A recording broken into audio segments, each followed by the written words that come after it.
बच्चों, मैं प्रज्ञा सिंह एडी राजकीय कन्या इंटर कॉलेज गोरखपुर से गृह विज्ञान की कक्षा में आप सबका स्वागत करती हूँ। बच्चों, आज हम कक्षा 9 के अध्याय 14 संतुलित आहार, कुपोषण एवं कुपोषण जनित व्याधियों पर चर्चा करेंगे। बच्चों, इस पाठ को हम 3 भागों में बांटकर पढ़ेंगे। तो चलिए सबसे पहले हम नजर डालते हैं कि पहले भाग के चर्चा के प्रमुख बिंदु क्या होंगे। सर्वप्रथम बच्चों हम पाठ से परिचित होंगे, जिसके अंतर्गत हम ये जानेंगे कि आहार क्या है एवं भोजन क्या है। फिर हम आहार के प्रकार के बारे में जानेंगे, संतुलित आहार की परिभाषा, उसकी विशेषताएं तथा उसको प्रभावित करने वाले कारकों का विस्तार से चर्चा करेंगे। फिर हम संतुलित आहार के महत्व को एवं संतुलित आहार के घटक के बारे में जानेंगे और ये जानेंगे कि उन घटकों का उनके कार्यों के आधार पर किस प्रकार से वर्गीकरण किया गया है।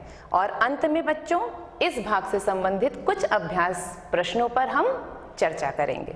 तो चलिए अब अपने पाठ की ओर आगे बढ़ते हैं और सबसे पहले जानते हैं कि आहार क्या है। बच्चों, व्यक्ति के भोजन की खुराक को ही हम आहार कहते हैं। बच्चों, भोजन शब्द से तो आप सब भली प्रकार से परिचित होंगे। बचपन से ही आप पढ़ते भी आए हैं और सुनते भी आए हैं कि भोजन हमारी प्राथमिक आवश्यकता है और हम इसके बिना जीवित नहीं रह सकते हैं।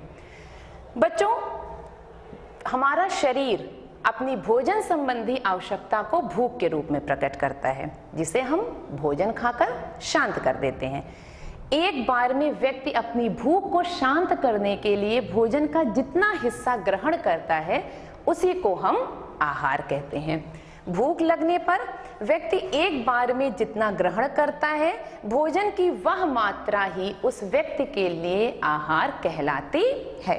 बच्चों, भोजन कुछ भी हो सकता है, तरल भी, ठोस भी और अर्ध तरल भी, परंतु उसमें विशेषता यह होनी चाहिए कि वह हमारे द्वारा ग्रहण किए जाने योग्य हो।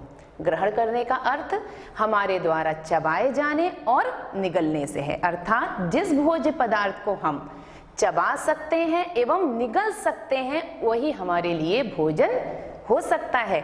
और साथ ही साथ बच्चों, ग्रहण करने के बाद आपने पिछले अध्याय में पाचन तंत्र में पढ़ा होगा कि भोजन पाचन प्रक्रिया से गुजरता है, जिसमें भोजन पर पाचक रसों की उपस्थिति में विभिन्न प्रकार की क्रियाएं होती हैं, जिसके फलस्वरूप वह इस अनुरूप होता है कि हमारा शरीर उसका उपयोग कर पाता है। तो बच्चों, जब भोजन हम लेते हैं तो वह उसमें विभिन्न प्रकार का परिवर्तन होता है और वह इस अनुरूप हो पाता है कि वह हमारे शरीर को ऊर्जा प्रदान कर पाता है, हमारे शरीर में वृद्धि और विकास दे पाता है और साथ ही साथ हमें स्वस्थ रखने में मदद करता है। तो इस प्रकार हम ये कह सकते हैं कि भोजन वह सभी ठोस, अर्ध तरल एवं तरल पदार्थ हैं जो शरीर द्वारा ग्रहण किए जा सके तथा शरीर को पौष्टिकता प्रदान कर आवश्यक वृद्धि एवं विकास कर शरीर को स्वस्थ रख सकते हैं। वे सभी पदार्थ भोजन कहलाते हैं। बच्चों, भोजन शब्द का अर्थ ही शरीर को पौष्टिकता प्रदान करने वाले पदार्थ होते हैं। बच्चों, इन गुणों के आधार पर आहार को कई भागों में बांटा गया है। आइए अब हम जानते हैं कि कौन कौन से ऐसे प्रकार हैं जिसमें आहार को उनके गुणों के आधार पर बांटा गया है। बच्चों, आहार को उसकी गुणवत्ता के आधार पर प्रमुखता 3 भागों में बांटा गया है। पहला है अपर्याप्त आहार, दूसरा पर्याप्त आहार और तीसरा संतुलित आहार। बच्चों, जैसा मैंने अभी आपको बताया ही था कि हमारा शरीर अपनी भोजन संबंधी आवश्यकता को भूख के रूप में प्रकट करता है। तो जो ये अपर्याप्त आहार होता है वह हमारी भूख तक को शांत करने में भी समर्थ नहीं होता। बच्चों, भोजन का कार्य केवल भूख को शांत करना ही नहीं है, अपितु तो हमारे शरीर को पोषण प्रदान करना, वृद्धि विकास करना एवं स्वास्थ्य प्रदान करना भी है। परंतु ये जो अपर्याप्त आहार होता है वह इन सभी कसौटियों पर खरा नहीं उतर पाता। वह हमारे भूख तक को शांत नहीं कर पाता, तो वृद्धि विकास एवं स्वास्थ्य प्रदान करने का तो प्रश्न ही नहीं उठता। जबकि पर्याप्त आहार वह आहार होता है जो हमारे शरीर की भूख को तो शांत कर देता है और साथ ही साथ हमारे शरीर की दैनिक आवश्यकताओं की भी पूर्ति करने में समर्थ होता है। दैनिक आवश्यकता से संबंध यहाँ पर आपको विभिन्न कार्यों को करने के लिए ऊर्जा प्रदान कर सकता है तथा आपके शरीर में होने वाली वृद्धि और विकास को करने में समर्थ होता है। वह आपको स्वस्थ रखने में समर्थ होता है, परंतु वह रोग की स्थिति में आपके शरीर के स्वास्थ्य का संरक्षण नहीं कर पाता। स्वास्थ्य के संरक्षण को मैं आपको थोड़ा समझाती हूँ कुछ इस प्रकार से। उदाहरण के तौर पर आप ले लीजिए कि जब आप अपने घर के महीने का बजट बनाते होंगे तो आप ये निर्धारित करते हैं ना कि आप अपने धन का व्यय किस किस मद में कितना कितना करेंगे। उसमें आप सबसे पहले बच्चों एक उसका छोटा हिस्सा निकाल के बचत के रूप में रख देते हैं, जिसका उपयोग आप कब करते हैं? आपातकाल में। आपातकाल अर्थात वो स्थिति जिसके लिए आप पहले से तैयार नहीं थे। ठीक इसी प्रकार से हमारे शरीर को भी पोषक तत्वों की आवश्यकता होती है अपने दैनिक कार्यों के लिए, अर्थात जो हम रोज कार्य कर रहे हैं, जो हमारे शरीर में वृद्धि विकास हो रही है, उन सब के लिए हमारे शरीर को पोषक तत्वों की आवश्यकता होती है। लेकिन साथ ही साथ हमारे शरीर में कुछ पोषक तत्वों का संचय होता है जिसका उपयोग हम आपातकाल में, शरीर के संदर्भ में आपातकाल बच्चों रोग की अवस्था होती है, अर्थात बीमार पड़ने पर या किसी भी कारणवश अगर हम भोजन ग्रहण करने में असमर्थ हैं तो उस समय हमारा शरीर इन संचित पोषक तत्वों का उपयोग करके हमारे स्वास्थ्य का संरक्षण करता है। पर्याप्त आहार में इसी स्वास्थ्य के संरक्षण के लिए पोषक तत्वों का संचय नहीं होता है, अर्थात पर्याप्त आहार हमारी भूख को तो शांत कर पाता है, साथ साथ हमारी दैनिक आवश्यकताओं की पूर्ति कर लेता है, परंतु आपातकाल में हमारे स्वास्थ्य का संरक्षण नहीं कर पाता। जबकि संतुलित आहार हमारी भूख को भी शांत कर लेता है, हमारे दैनिक आवश्यकताओं की भी पूर्ति कर लेता है और साथ ही साथ रोग की अवस्था, जिसे हमने आपातकाल बताया था, रोग की अवस्था या किसी भी कारणवश भोजन ना ग्रहण कर पाने की अवस्था में भी वह हमारे स्वास्थ्य का संरक्षण करने में समर्थ होता है। संतुलित आहार वह आहार है जो भूख को शांत करने के साथ साथ शरीर में उचित वृद्धि और विकास कर शरीर के स्वास्थ्य के संरक्षण भी कर सकता है। वह आहार ही संतुलित आहार कहलाता है। बच्चों, इस अंतर को और अच्छी तरीके से समझाने के लिए मैंने इसे एक चित्र के माध्यम से प्रकट किया है। आइए अब हम आपको उसको दिखाते हैं और उस पर चर्चा करते हैं। बच्चों, अपर्याप्त आहार, जैसा मैंने आपको बताया था कि वह है जो हमारी भूख को भी शांत करने में असक्षम होता है, अर्थात या हमारी भूख तक को मिटा नहीं सकता, अर्थात जो हमारी भोजन की प्राथमिक आवश्यकता है या उसको भी पूरा नहीं कर पाता। जबकि पर्याप्त आहार हमारी भूख को शांत कर देता है और साथ ही साथ वह हमारी दैनिक आवश्यकताओं की भी पूर्ति कर पाता है। जबकि संतुलित आहार ही वह आहार है जो कि हमारे भूख को भी शांत कर लेता है, हमारी दैनिक आवश्यकताओं की भी पूर्ति कर लेता है और साथ ही साथ रोग की अवस्था में स्वास्थ्य का संरक्षण करने में भी समर्थ होता है। बच्चों, संतुलित आहार के इन गुणों के आधार पर अगर हम संतुलित आहार को परिभाषित करना चाहें तो वह कुछ इस प्रकार होगा।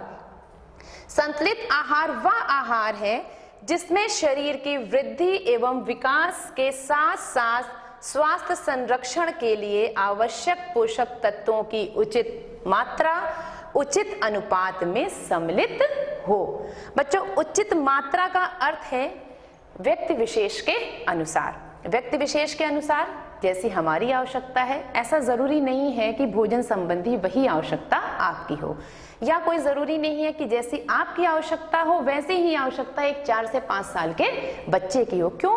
क्योंकि बच्चों, जीवन की विभिन्न अवस्थाओं में हमारे शरीर की वृद्धि एवं विकास की दर अलग अलग होती है और साथ ही साथ हमारी क्रियाशीलता भी अलग अलग होती है और इन सभी चीजों का प्रभाव हमारी आवश्यकताओं पर पड़ता है। इसलिए प्रत्येक व्यक्ति के लिए मात्रा अलग अलग होती है। इसे और विस्तार से अभी हम आगे पढ़ेंगे। उचित अनुपात का अर्थ है भोजन में विभिन्न प्रकार के पोषक तत्व पाए जाते हैं जिन्हें आपने पिछले अध्यायों में विस्तार से पढ़ा था, लेकिन वह संतुलित आहार को कैसे प्रभावित करते हैं ये अभी हम आगे पढ़ेंगे। और उन सभी पोषक तत्वों की एक उचित अनुपात ही हमारी थाली में होना चाहिए जिससे वह हमें सभी पोषण प्रदान कर सके, हमारे शरीर में वृद्धि एवं विकास कर सके। बच्चों, संतुलित आहार एक ऐसा आहार है जिसे हम जीवन का आधार कह सकते हैं, इसलिए उनमें कुछ विशेषताओं का होना अनिवार्य है। आइए अब हम नजर डालते हैं कि वे कौन सी विशेषताएं हैं जो संतुलित आहार में होती ही हैं।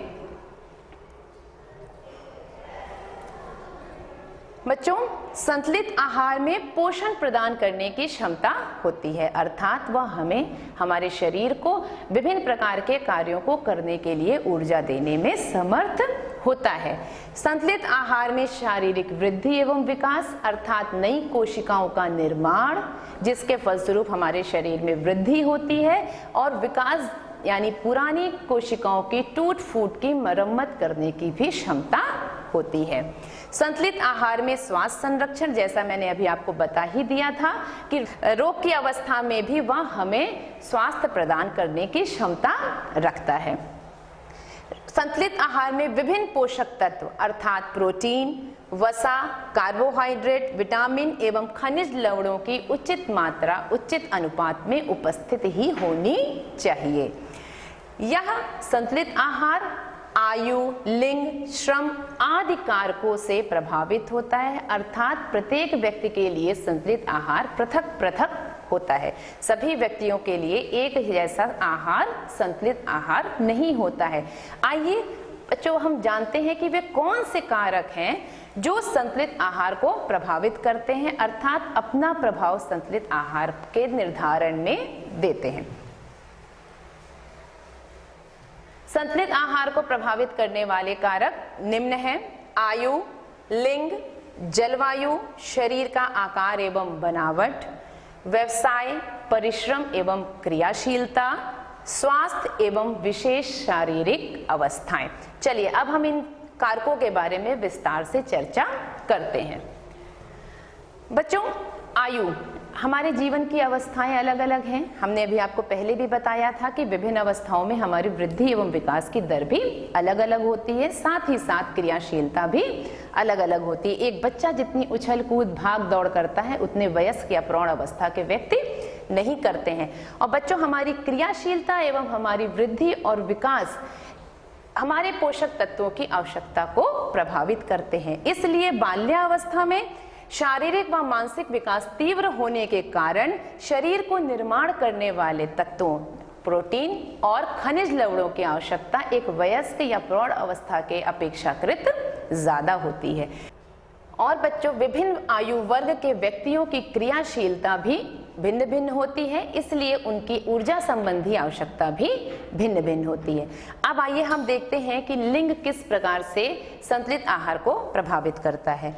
पुरुषों का आकार, भार, क्रियाशीलता स्त्रियों की अपेक्षाकृत अधिक होती है, इसलिए उन्हें ऊर्जा एवं अन्य पोषक तत्वों की आवश्यकता स्त्रियों की अपेक्षाकृत अधिक होती है। जबकि लौह तत्व की आवश्यकता स्त्रियों को अधिक होती है, क्योंकि मासिक स्राव के कारण उनका रक्त स्राव होता है, जिसके कारण उन्हें लौह तत्व की आवश्यकता पुरुषों की अपेक्षाकृत ज्यादा होती है। फिर बच्चों, आइए अब हम नजर डालते हैं कि जलवायु किस प्रकार से संतुलित आहार को प्रभावित करता है। बच्चों, हम सब जानते हैं कि हमारे शरीर का एक निश्चित तापक्रम होता है, जिसे बनाए रखना भी हमारे शरीर का कार्य है। ठंडे प्रदेशों में रहने वाले व्यक्तियों को गर्म प्रदेशों में रहने वाले व्यक्तियों से अधिक ऊर्जा की आवश्यकता होती है अपने शारीरिक तापक्रम को बनाए रखने के लिए। शरीर का आकार एवं बनावट। बच्चों, एक ही आयु वर्ग के लोगों के शरीर के आकार एवं बनावट में भी विभिन्नता देखने को मिलती है। एक ही आयु वर्ग के लोग कभी ज्यादा लंबे या कभी छोटे भी देखने को मिलते हैं। तो शरीर की जो लंबाई और भार है उसका प्रभाव भी हमारी संतुलित आहार को प्रभावित करता है। लंबे तथा अधिक भार वाले व्यक्तियों को दुबले, पतले एवं छोटे कद वाले व्यक्तियों की अपेक्षाकृत अधिक ऊर्जा एवं अन्य पोषक तत्वों की आवश्यकता अपनी शारीरिक आवश्यकताओं की पूर्ति के लिए होती है। बच्चों, ये बहुत ही महत्वपूर्ण बिंदु है, व्यवसाय, परिश्रम एवं क्रियाशीलता जिसका प्रभाव संतुलित आहार पर पड़ता है। बच्चों, हमारे व्यवसाय अर्थात हम क्या काम करते हैं इस पर यह निर्भर करता है कि हम उस काम को करने में कितनी परिश्रम करते हैं। और बच्चों, हम जानते हैं कि हम छोटे मोटे जितने भी काम है, चाहे वो चलना, उठना, बैठना, दौड़ना, सबके लिए हमें ऊर्जा की आवश्यकता होती है जो हमें इसी भोजन से प्राप्त होता है। तो हम जितना ज्यादा क्रियाशील होते हैं, जितना ज्यादा परिश्रम करते हैं, उतनी ज्यादा ऊर्जा हमें चाहिए होती है। तो इसलिए जब व्यवसाय की प्रकृति पर व्यक्ति की क्रियाशीलता निर्भर होती है तो उस क्रियाशीलता पर व्यक्ति के पोषक तत्वों की आवश्यकता भी निर्भर होती है। अर्थात एक ही आयु वर्ग के लोग अगर श्रम करने की उनकी दर अलग अलग है तो उनकी आवश्यकताएं भी भिन्न भिन्न होती हैं। जैसे अगर मैं खाली कुर्सी और मेज पर बैठकर मानसिक काम करने वाली स्त्री होती तो मेरी आवश्यकता अलग है, जबकि इसके विपरीत अगर कोई महिला ज्यादा मेहनत वाला काम कर रही है, मजदूरी कर रही है, ठेला चला रही है या कुछ इस प्रकार का कार्य कर रही है जिसमें उसे ज्यादा मेहनत लग रही है तो उसकी आवश्यकता मुझसे कहीं ज्यादा होगी। इसी चीज को प्रदर्शित करने के लिए बच्चों यहाँ पर एक सारणी दिखाई गई है जिसमें हमने तुलनात्मक अध्ययन आपको दिखाया है। आइए हम उस पर नजर डालते हैं। एक साधारण कार्य करने वाली स्त्री को 2100 किलो कैलोरी ऊर्जा की आवश्यकता होती है। बच्चों, कैलोरी ऊर्जा के मापन की इकाई है, जबकि पुरुषों को 2200। ये अंतर बच्चों हमने आपको पहले ही बताया था, लिंगगत है कि लिंग का भी प्रभाव संतुलित आहार पर पड़ता है। जबकि कम परिश्रम का कार्य करने वाली स्त्रियों को 2500 कैलोरी की आवश्यकता होती है और पुरुषों को 3000, और कठिन परिश्रम वाले कार्य को करने वाली स्त्रियों को 3000 कैलोरी की आवश्यकता होती है, जबकि पुरुषों को 3600 कैलोरी की आवश्यकता होती है। बच्चों, इसके साथ साथ कभी कभी कुछ विशेष अवस्थाएं भी ऐसी हो जाती हैं जिनका प्रभाव इन कैलोरी की मात्रा पर भी पड़ जाता है। जैसे अगर कोई स्त्री कम श्रम करने के साथ साथ गर्भावस्था में है, अर्थात वह गर्भवती है, तो उसकी कैलोरी की आवश्यकता 350 कैलोरी और बढ़ जाती है। मतलब इसको समझाने के लिए, जैसे अगर एक स्त्री साधारण कार्य कर रही है तो उसे 2100 कैलोरी की आवश्यकता चाहिए थी, लेकिन अगर वह साथ में गर्भवती है तो उसकी आवश्यकता 350 इसमें जुड़ जाएगी और वह 2450 कैलोरी हो जाएगी। ठीक इसी प्रकार से अन्य में भी अंतर आ जाता है। अगर वह स्त्री स्तनपान कराने वाली एक माता है और साथ में उसके जो श्रम का जो आधार है उसके साथ में 600 कैलोरी उसमें जुड़कर उसकी कैलोरी की आवश्यकता बढ़ जाएगी। बच्चों, इसको समझने के बाद आइए अब हम देखते हैं कि हमारे स्वास्थ्य का संतुलित आहार पर क्या प्रभाव पड़ता है। जैसा व्यक्ति का स्वास्थ्य होता है उसके अनुसार उसके पोषक तत्वों की आवश्यकता होती है। आज अगर मैं स्वस्थ हूं तो मेरे पोषक तत्वों की आवश्यकता अलग है, लेकिन यदि मैं कल बीमार पड़ जाती हूं या किसी रोग से ग्रसित हो जाती हूं तो मेरे पोषक तत्वों की आवश्यकता अलग हो जाएगी। जैसे कि यदि आज मैं स्वस्थ हूं तो मेरे पोषक तत्वों की आवश्यकता अलग है, और यदि कल मैं मधुमेह से, जिस रोग में हमारा शरीर कार्बोहाइड्रेट का उपयोग नहीं कर पाता है, से ग्रसित हो जाती हूँ, तो हमें अपनी थाली में कार्बोहाइड्रेट की मात्रा को कम करना पड़ेगा। इसी प्रकार से क्रियाशीलता भी रोगों में हमारी कम हो जाती है, जिसके कारण हमारी ऊर्जा संबंधी आवश्यकता कम हो जाती है। और कुछ रोग ऐसे होते हैं जिनमें हमारी कोशिकाओं में टूट फूट की दर बढ़ जाती है, जिसके कारण प्रोटीन की आवश्यकता बढ़ जाती है। बच्चों, रोग में हम ये निश्चित नहीं कह सकते कि किसकी आवश्यकता किस रोग में बढ़ जाएगी या किस में कम हो जाएगी, या रोग पर ही निर्भर करता है कि किस रोग में किस पोषक तत्व पर प्रभाव पड़ेगा। इसके साथ साथ बच्चों, कुछ ऐसी विशेष शारीरिक अवस्थाएं भी होती हैं जिनका प्रभाव हमारी संतुलित आहार को प्रभावित करता है, जैसे गर्भावस्था एवं स्तनपान कराने वाली माता।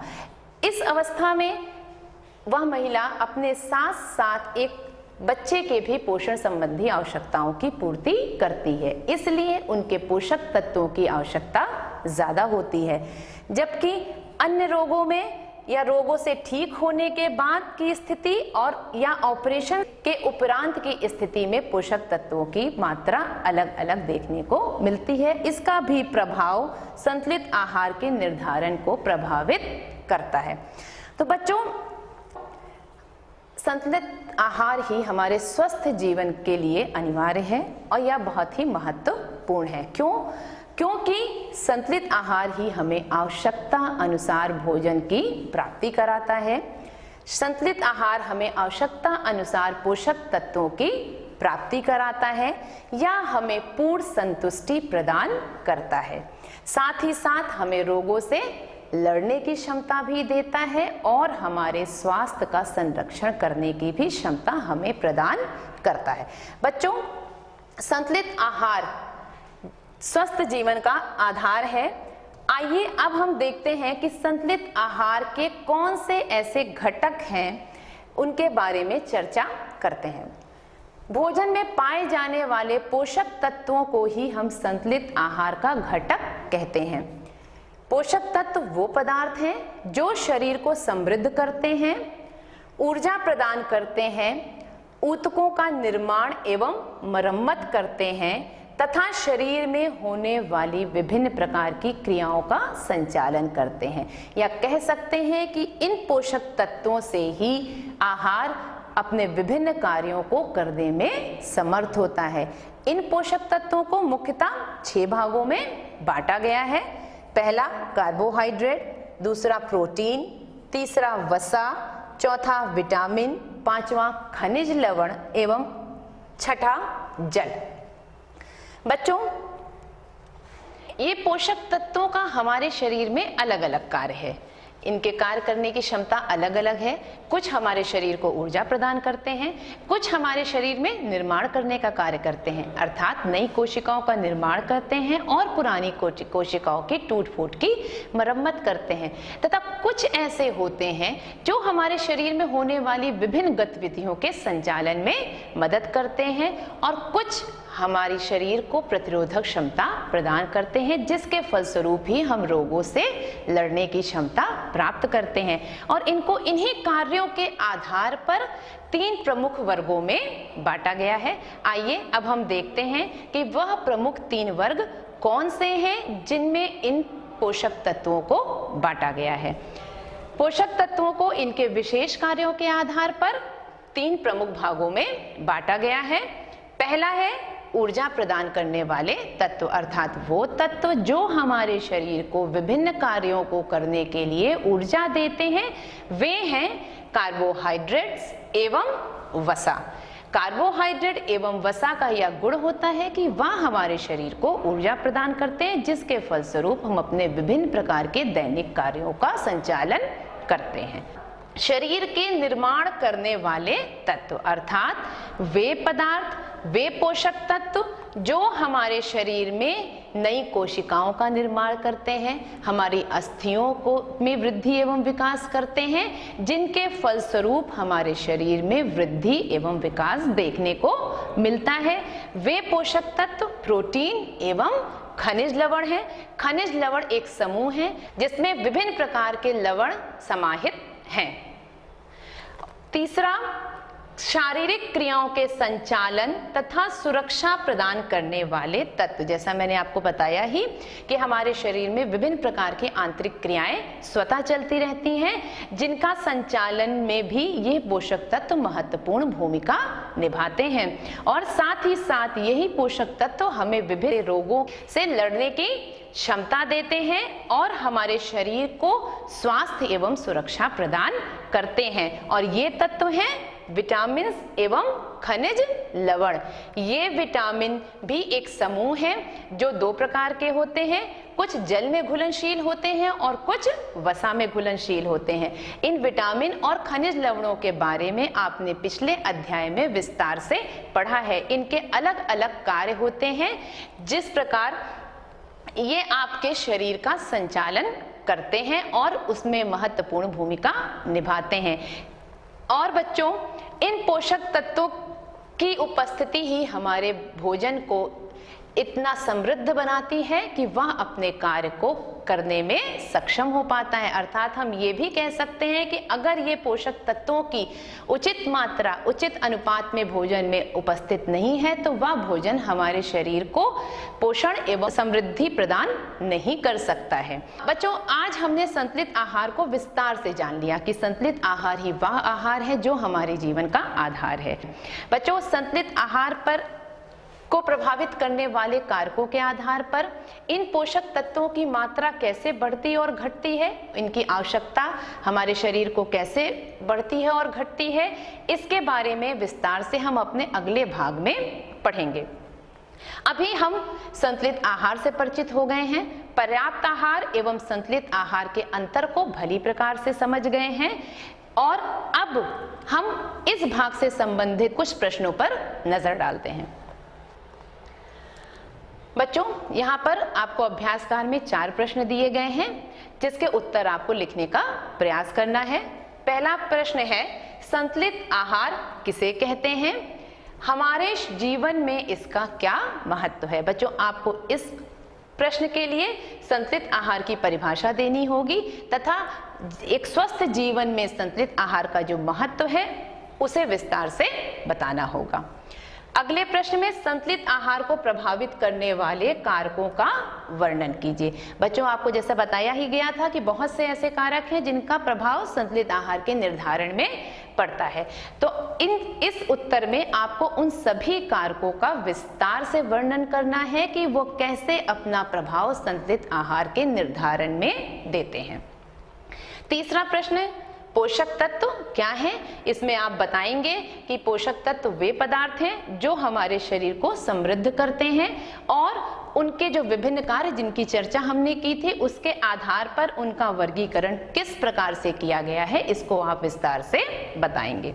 और अंतिम प्रश्न है, आहार के कितने प्रकार होते हैं? जैसा आपको प्रारंभ में ही बताया गया था कि आहार के 3 प्रकार हैं, पर्याप्त आहार, अपर्याप्त आहार एवं संतुलित आहार। बच्चों, इसमें आपको उन तीनों आहार का विस्तार से वर्णन करना है और साथ ही साथ उनके अंतर को भी बताना है।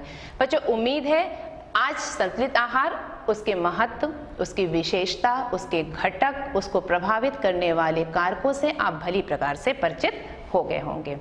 तो इस पाठ के अगले भाग के साथ हम फिर मिलेंगे। धन्यवाद।